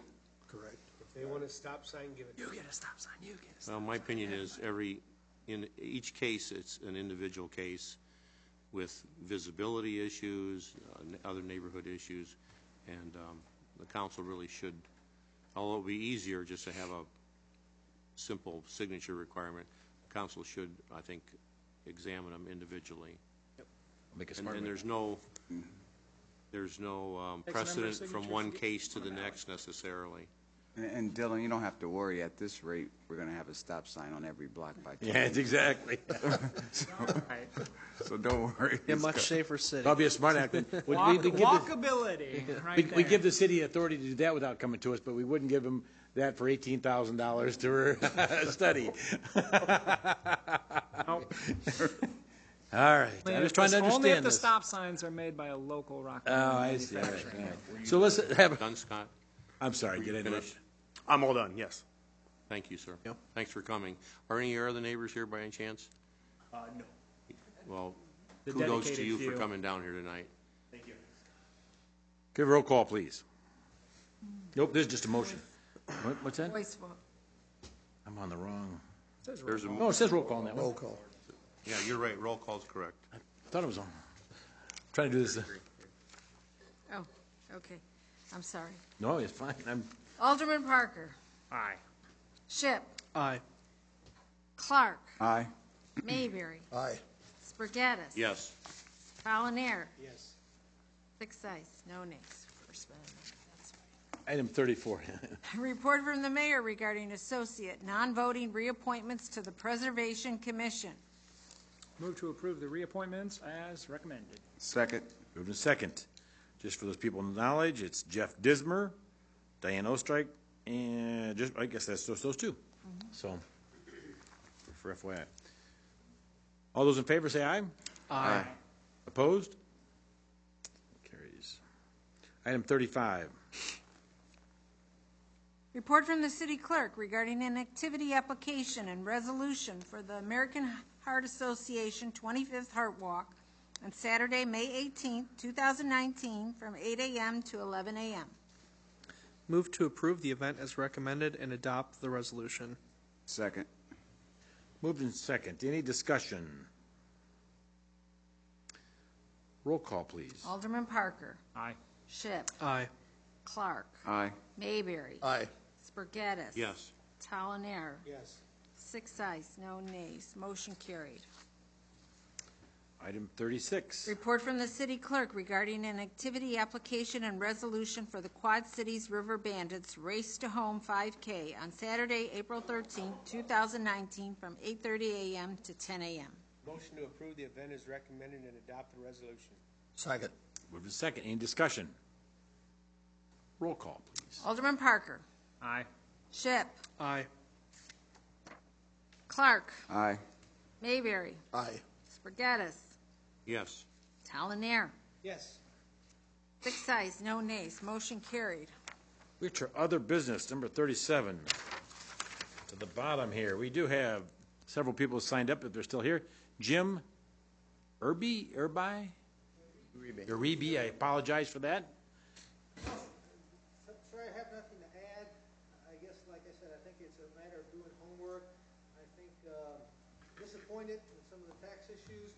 And I understand, sir, I really do what you said about Iowa and all that kind of stuff. But the information that I found... Sir, you need to come to the microphone, please. That way the folks on TV can see you too, can see and hear it. Thank you. I'm sorry. Don't be sorry, you're fine. Thanks. Correct? Rules yet about public. Sir, nothing to add other than, the information that I've seen actually compares apples and apples between Iowa and Illinois, Iowa and Indiana, Iowa and the other states. So I think the information that we have is solid. I don't know, the group would like to work with everyone in Rock Island County, all the cities and all that kind of stuff. I think we just need a different strategy on how to approach this issue. Because what we want to do is minimize taxes for taxpayers. My biggest concern is the taxpayers, the people that are basically the grunts that pay for everything to happen. So I'm all about the taxpayer. All this other stuff is secondary to me. All the services, all the stuff that I guess is just kind of extra. And I'll just use an example. I know it doesn't pertain to Rock Island, but for example, should Rock Island County be in the nursing home business? Should the city of Rock Island be in the golf park business type of thing? Those are the issues that we need to look at. And as a group, we're growing right now. We have about 80 members. We're hoping to grow that maybe into some kind of entity that could add value to Rock Island and Rock Island County, and and see what happens in our efforts to minimize taxes. Sure. So we appreciate your input, though. No problem. No, and I appreciate yours. Also, my recommendation would be is that the horse is out of the gate right now. Yes, sir. But if you can, like Alderman Parker talked about, is you have a couple options. If you want to approach us come August, September, and now whether you get all 8 of you, whether you'd want to get a little executive group, please come and see us. We'll set an appointment up. We'll have finance, city manager, myself, or whoever there to walk through the process. What we do, you can ask questions and understand a little more of the detail. Sure. The other avenue is obviously have a public meeting again about it. Yes, sir. But if 80 people in the room, it's difficult to get in the devil's the detail that way. Yes, sir. So that would be my recommendation is we're open, we're willing to talk, devil's of the detail. Just the time is, call it August, September-ish. And you'll find our ideas, sir, on Rock Island County Tax Reduction Coalition. Okay. We have a Facebook page. Sure. Okay, thank you. All right, thank you. Yes, sir. All right. Well, Greg, want to talk about trees? Sorry for the long meeting. Thank you guys for the opportunity to speak. I wanted to, the reason I'm here is, like I said, I manage and operate a tree service, a tree company, 505 Boys Trees. And I'm new to Rock Island. Been here just a couple months, moved from Iowa, actually. Hey. But, Welcome. before that, I was in Denver, and since I've done trees, I've tried to reach out to the lower income community because trees are just so expensive to have removed or maintained or anything, and some people just don't have the money to pay for it. So I've extended my hand as much as I can. I've, dipped into my own pockets and everything to help. And since I've been out here, I've noticed a lot of really dangerous trees in all of Rock Island, but more so in the lower income community. And, not to mention the 4th of July incident. And there's a tree 1 block from my house right now that uprooted and is sitting on their neighbor's house, actually. And I'm seeking, see if the city will help maybe fund, if not all, or maybe part of some of these trees to be removed or maintenanced, whatever needs to be done to them. I myself personally would be willing to do it at a fraction of what a tree company would charge. But I just know that this is an issue. I'm not saying, just for me. Anybody qualified can do it for the right bid or whatever. But I know that it's something that needs to be done. There's a lot of dangerous trees out there, and the lower income community just can't afford it a lot of times, And that's my purpose here. Okay. Thank you very much. Appreciate it. The cities, of course, we talked about the city funds are a little limited, so Yes. we don't have city funds to put at it. The city does have a staff. We got a horticulturalist on staff, and the Public Works does quite a bit of tree trimming and does some of that, especially in the city right-of-ways. But Do we maintain a tree trimming contractor list? I'm talking more. We do, yes. More like trees in people's yards and stuff. I know the city does by power lines and stuff like that, but there's a lot of stuff over people's houses or stuff that the city won't touch. That's more what I was leaning towards. Is Public Works, do they maintain that list? Judith has a list of tree contractors, so you have to be a licensed tree contractor and get a license from Judith. If you would be interested in being included on the city's list of tree trimming contractors. But you got to get a license, and then you can go around door to door, do it, Sure. or But- not door to door. Door to door is a different license, excuse me. It's But operate in the city if of you're Rock Island. interested in applying for that, whenever, like on my block, we have giant old trees where I live, and a limb fell off, and then it was determined to be too dangerous to leave like that, so the city hired a contractor to come and chop it down, I believe is how it went down. And so if you want to be included on that list of potential bidders to bid on projects like that, I would speak with the city clerk. Okay. Her office is on the first floor here. Okay. Tim? I'll do that. Okay. Thank you. Thank you, And guys. sir, I just want to comment too, because I hear something kind of different being said. I know we've had a conversation recently about almost the same, but coming at it from a different perspective. And I can't remember her name, and I feel bad, but she's come to us twice about trees. Yeah.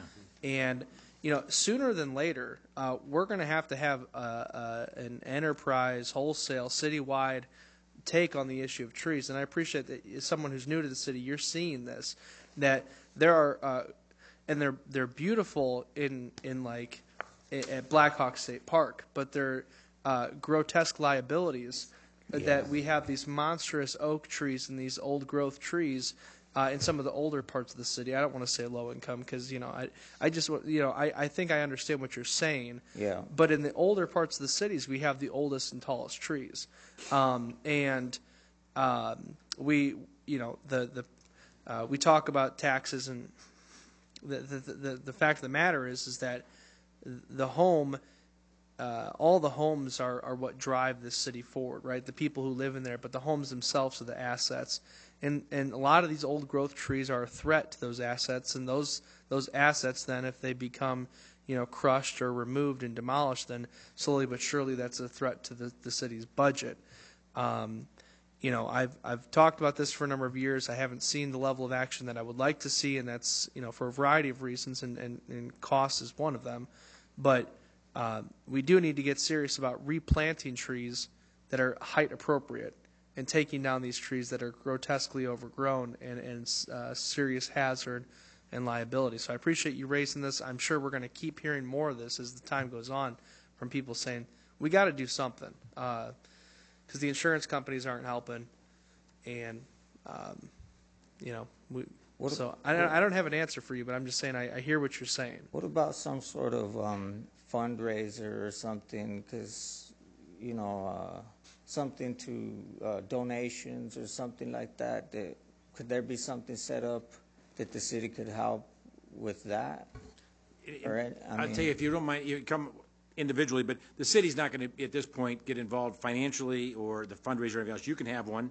That'd be fine. You can find another nonprofit organization that would like to participate with you. Or that's, GoFundMe account or whatever is great. But it's just cities, can't be sponsoring those type of things.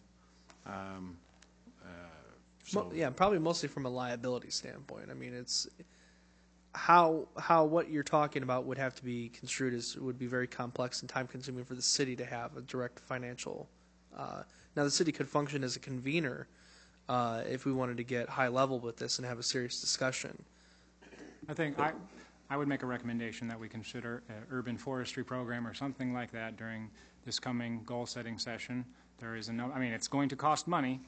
We don't have a lot of money, so we're either going to have to prioritize that over other things or explore options like grants. I know that there are grants out there to fund urban forestry programs, but that's a sizable undertaking for the city to take on, so I'm not sure. Somebody like myself would even be willing to volunteer my time to oversee some of the things that need to happen, or something to get it done, because it's pretty bad out there in some of the areas, and it's pretty dangerous. Appreciate your concerns, and thank you for what you do. Appreciate it. All right. Steve, make sure you see the city clerk 8 to 5, Monday through Friday. She can help you out with license and on the list. Yeah, it's not just about the bid. No, I understand that. Community service. Absolutely. I'm willing to volunteer, so. Yeah, great cause. All right. Thank you. We're always talking about partnerships, so maybe there's a partnership somewhere that we can explore. Certainly. Thank you. Any other comments from the city council? I've received a couple of emails regarding the hydropower plant that the city owns and operates. And I also noticed that it was on agenda item number 14, tax abatement resolutions. There were two instances where hydropower fund was used to pay general obligation bonds. And there's some question about whether the hydropower plant is profitable or not profitable.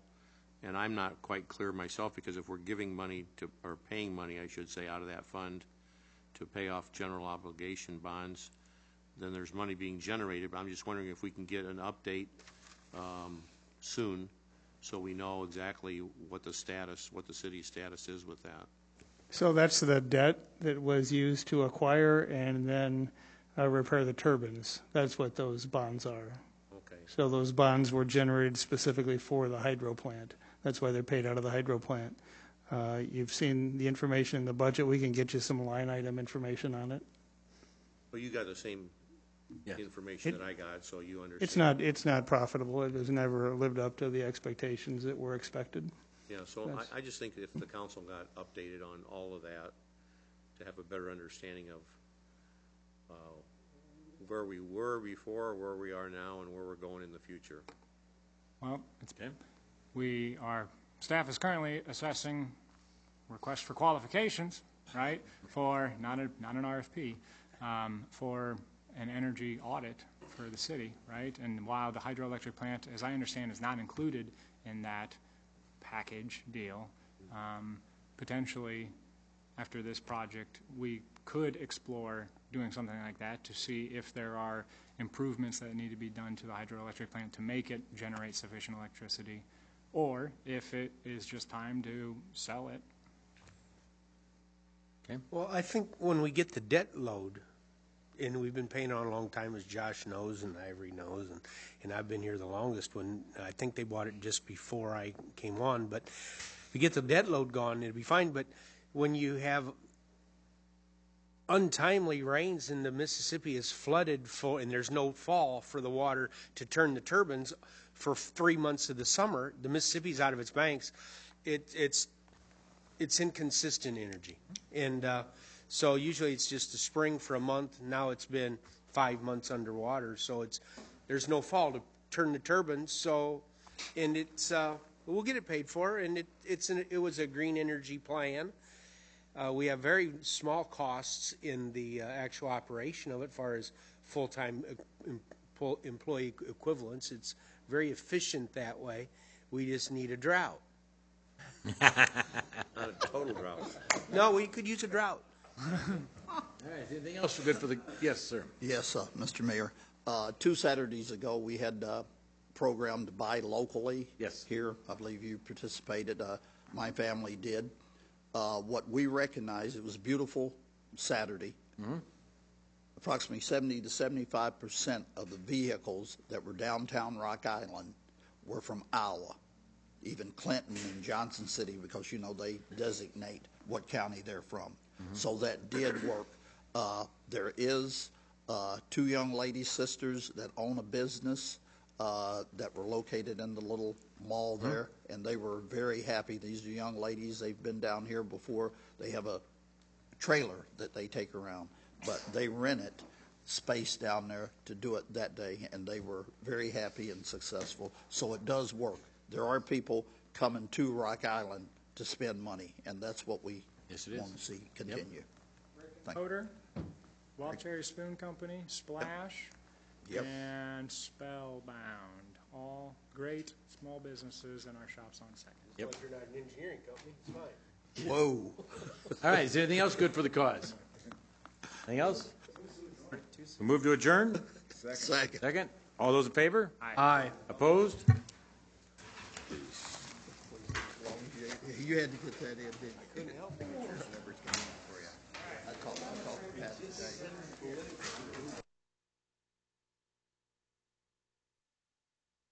Total Info.